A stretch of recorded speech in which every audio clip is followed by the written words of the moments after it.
Hi, welcome to the January book review. This is my first review of the year and I'm so excited. I read Hunting the Hunter by Hannah Harp and I gave it a 3.2. So let me start by saying this video will have spoilers about the book. And another thing, a 3.2 is a good review. I give 3 stars to books that I found good but didn't blow me out the water or had issues that annoyed me a lot. 3 stars is not a bad review, and that's just me, okay? But let's start talking about this. So, to start, remember, spoilers ahead. If you haven't read it and you want to read it, skip this video and I'll see you next time, okay? Now that that's out of the way, let's start. So, Hunting the Hunter is a dark romance, allegedly. And why I say allegedly is because this is the lightest dark romance I've ever read. There are 3 main characters, Callisto, Alabaster, and Cade. Cade is Callisto's brother, and Alabaster is like a demon / god main interest. One of the biggest issues on this book is that it was falsely marketed as a romance where the male main character falls in love with the reader. And that's how this was advertised. Well, it's not a lie, but it's not true either. That does happen. The Kate does fall in love with the reader. We, the reader, take on a ghostly form, and that's how he falls in love with the reader. But there are a whole plethora of plot points. Some are thrown out the window, some are like, yeah, this happens, but it doesn't matter, but it matters now. It's so weird. So let me guide you through it, okay?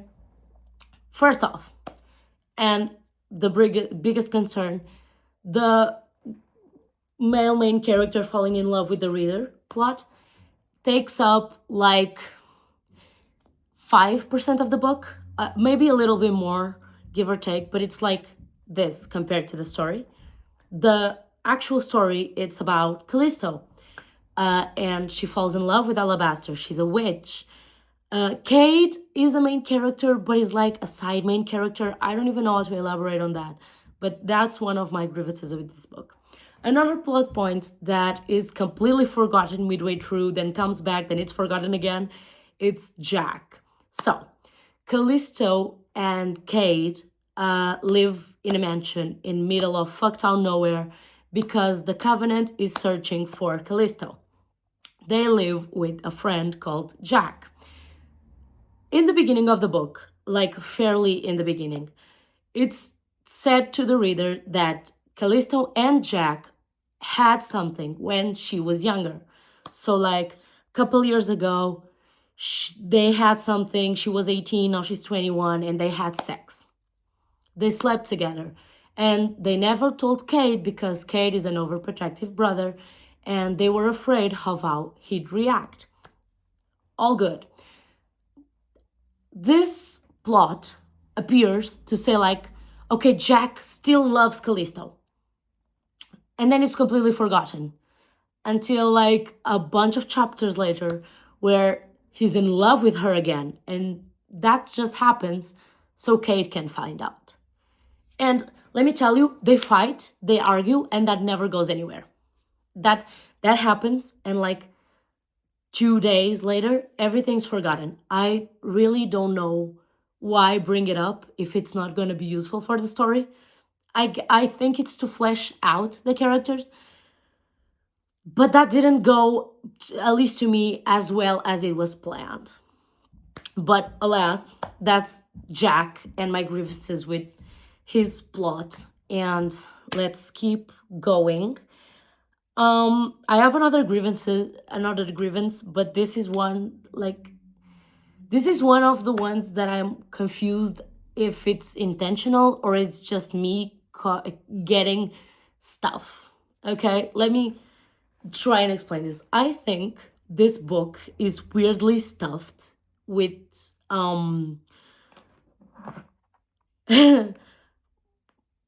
pop culture references. There's like a couple sentences where, okay, I will read you some. Like one of them, I have it pulled up here on my Kindle. I am so happy with my Kindle, actually. But side note, I'm so happy with this. It's amazing reading here. I really loved it. So now back to the main point. The sentence is, my nose looks nothing like that. And you may say, oh, that's not even a big deal. Why would you highlight that? The scene is Alabaster, the demon character, seeing a paper, like a drawing of him in a grimoire, and saying, oh my god, they never know how to draw me. My nose looks nothing like that. And I read that, and immediately my mind went to Flynn Rider, Entangled, and I went like, huh, weird coincidence. Okay. Later, this happens again. Like, there's a sentence that literally screams Elsa. Like, it's my power grows stronger by the day, unchecked, or something like that. I really can't check it. Here.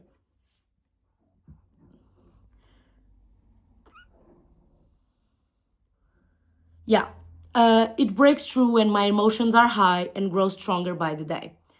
This screams Elsa to me. Later on, when Kali uses her powers a lot, her nose starts to bleed, and I was like, okay, 11.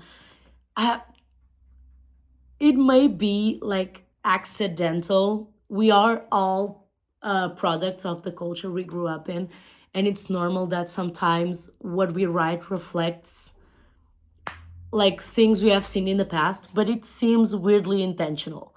Like there are a bunch of references scattered like that. And I don't know, it gives me the EBGBs. I don't know if it's intentional or not. So maybe if it isn't, I'm sorry to bring this up, but I really, that, I don't know. I don't know. And then there's my biggest problem with this book, and that is that the plot goes absolutely nowhere. This book clearly will have a sequel.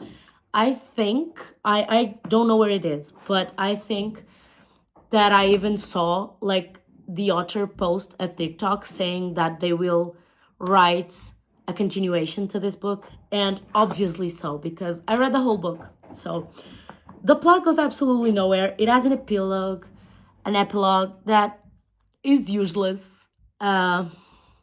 I don't know why would they make that an epilogue, because that could easily have been a chapter. It's so weird because in my mind, an epilogue is something that takes place after the story, or like that, could be taken away and still make sense. But like the last chapter of this book is an actual mess because everything happens, everything gets solved, but then actually nothing happens. So let me explain this to you in depth. The last mission Kate has is to kill Rosa. That's like the Covenant's head. She's the one pulling the strings, and oh my god, she's the one who wants to kill Callisto. Okay? Got it. Cool. Fun. He goes to kill Rosa and he ends up getting caught. He makes a deal with a guy called Benjamin uh, to save another witch called Jenny. I don't know. I know her name gets like shortened to Jen, so I'm gonna call her Jen. So he has to save Jen and Ben. Things happen, not important. What's important is he gets caught. There's a whole action sequence that is actually written in a way that I don't love because he looks like overpowered. Like sometimes he's going like, oh, I killed him this way or that way, and I'm going like, okay, you sound like Hitman, like the video game Hitman. That's the one that it remind me of, But anyway, I digress. He This part is so strange because what happens is it's supposed what he's told to do is save Ben and Jen and kill Rosa so they can escape. What actually happens is Jack ends up waiting in a car like a few miles up the road. Ben doesn't go with them. He never kills Rosa, and he just takes Jen and saves her. It's weird. Anyway, he ends up being all right. He gets back home to Callisto, where's and in that house it's Callisto and Alabaster the demon that has taken a human form to like trick them into thinking he's an actual human and whatever. The point is, he goes there. And there's another demon. I don't remember his name. I'm not gonna remember his name, so I don't. I could check, but it would take me a while, and I don't want to. So there's another demon that ends up wanting to possess Jan. That's never like that just happens in like the last chapter. And he wants to know how can he like touch the reader, because remember, Kate falls in love with the reader. That's part of the plot. And anyway, so that's how the book ends, basically. Oop. That's how the book ends, basically. Nothing happens. The plot isn't resolved. The Covenant is still out. He doesn't kill Rosa. And there is like a sentence where it says he will find a way to be with the reader and he will find a way to destroy the Covenant. Good. All done. That's the plot. But the thing is, it's not a satisfying end. You read, the book is not big. It's like 290 pages, I think. At best, actually. But, you know. Yeah, so it's like 200 and something pages. I think it's the 250, 260 pages maybe of like story. Which is not bad because since the book doesn't have an actual end, at least you don't feel like you wasted a bunch of time trying to reach an end that doesn't exist. But again, why would you do that? I feel like this book would benefit from like having a couple more 100 pages and being a little bit more structured and having an actual end.